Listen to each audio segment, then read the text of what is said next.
Bon, ben on a gardé la théorie pour la fin. Donc on va voir les menus, fichier, nouveau projet, ouvrir un projet, enregistrer le projet. Tout ça on l'a vu depuis ici, depuis ces boutons. On peut enregistrer le projet sous un autre nom. Exporter la scène en entier, on l'a vu en cliquant ici.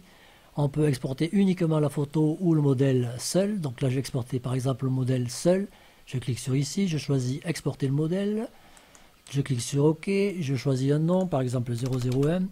Si je me souviens bien, par défaut, c'est PNG qui est sélectionné. Donc ça tombe bien parce que je vais exporter une partie transparente. Donc pour la transparence, il faut que j'exporte en PNG ou éventuellement en GIF. Si j'exporte en JPEG en PNP, je perdrai ma transparence qui se transformera en couleur blanche.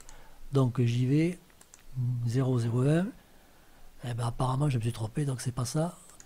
Donc je recommence, a priori par défaut il exporte en JPEG. Donc je recommence, exporter le modèle, OK, et ouais, j'ai un JPG, alors maintenant PNG, 001 PNG, OK, j'exporte, et là j'ai bien ma transparence, puisque sur Windows 10 la transparence est noire, sur ce programme. Donc ça c'est bon, on a vu. Édition, défaire, refaire, on a vu, c'est quand on fait revenir en arrière, revenir en avant, CTRL Z, CTRL Y. On peut revenir complètement au début, bon non, on y est. Donc ça. Alors je vais bouger un petit truc pour voir la différence. 1, 2 et 3. Et si je fais un par un, un par un, et là je reviens, voilà. Par contre si je vais tout à fait au début, hop, je reviens au début, et là je reviens à la fin. Ok. On le voit ici également, l'historique. Vous voyez, j'ai position, position, position, puisque c'est la seule chose que j'ai fait jusqu'à maintenant, c'est des positions. Donc je peux aller à hop, sur celle-là. Donc là, je me retrouve avec toutes les positions refaire sont ici, et toutes les positions défaire sont dans cette liste, donc je peux naviguer d'une à l'autre. Et je peux rajouter un favori. Tant qu'on est dans l'historique, on va continuer à ajouter un. Alors c'est quoi? Par exemple, je vais revenir à tout moment à cette position-là. Mais je vais faire donc des tests, mais je vais pouvoir revenir ici à tout moment si mes tests sont pas bons par exemple, ou si je veux faire plusieurs tests. Donc cette position je vais la sauvegarder, je vais l'ajouter en favori. Alors je vais donner un nom, n'importe, ma position, ou on va donner un nom un peu plus explicite forcément. Ok, alors maintenant je fais un petit truc, par exemple je vais peine, etc.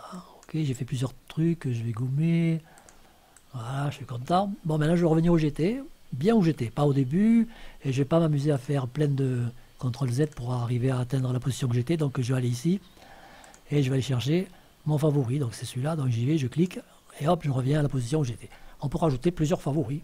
Alors forcément, il vaut mieux donner des noms différents à chacun pour pas se mélanger les crayons. Paramètres. Ça, c'est pour savoir où est-ce qu'on va stocker l'historique, c'est-à-dire ce qu'on revient en arrière, on revient en avant. Donc, par défaut, c'est mémoire.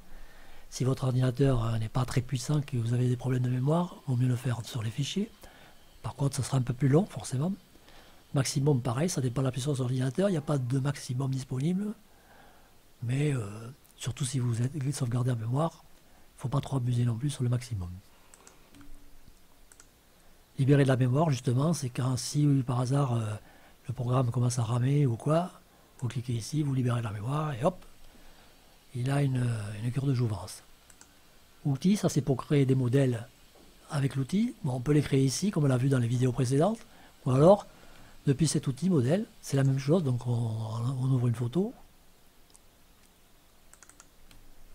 et on efface, ou on restaure, diamètre, opacité, et on enregistre notre modèle en PNG, donc forcément, hein, on n'a pas le choix, puisque sinon on perdra les parties transparentes. Alors moi je le fais directement depuis ici, ça revient même, hein. C'est une question de goût. Aide en vidéo, ok, raccourci clavier, ça c'est pour se mémoriser les différents raccourcis clavier. Site internet à propos, ok, tout le reste c'est bon, tout ça c'est bon, tout ça on l'a vu, tout ça on l'a vu. Il n'y a plus que cette partie à droite qu'on n'a pas vue, bon, ça on vient de le voir, l'historique, il ne manque plus que ça, le fond. Donc un petit bout de roulette. Alors vous voyez que le fond est quadrillé ici, on le voit à travers la transparence, carreau, fond carreau, mais je peux le mettre en couleur aussi. Couleur blanche, je peux choisir une autre couleur, n'importe. Ok, alors je vais remettre un carreau. Et là c'est la couleur du tour de la scène, contour de la scène. Ouais, donc on est en couleur noire, je peux mettre une autre couleur, par exemple le blanc. Ou alors je peux mettre des carreaux aussi, pareil. Donc là on est avec des carreaux gris foncé. Je vais mettre ce carreau de cette couleur. Ouais. Bon, je préfère laisser en couleur normale par contre le fond. Enfin le fond, le contour. Voilà, donc je crois qu'on a vu tout, ouais, donc voilà, c'est bon pour maintenant. Je vous remercie de m'avoir suivi.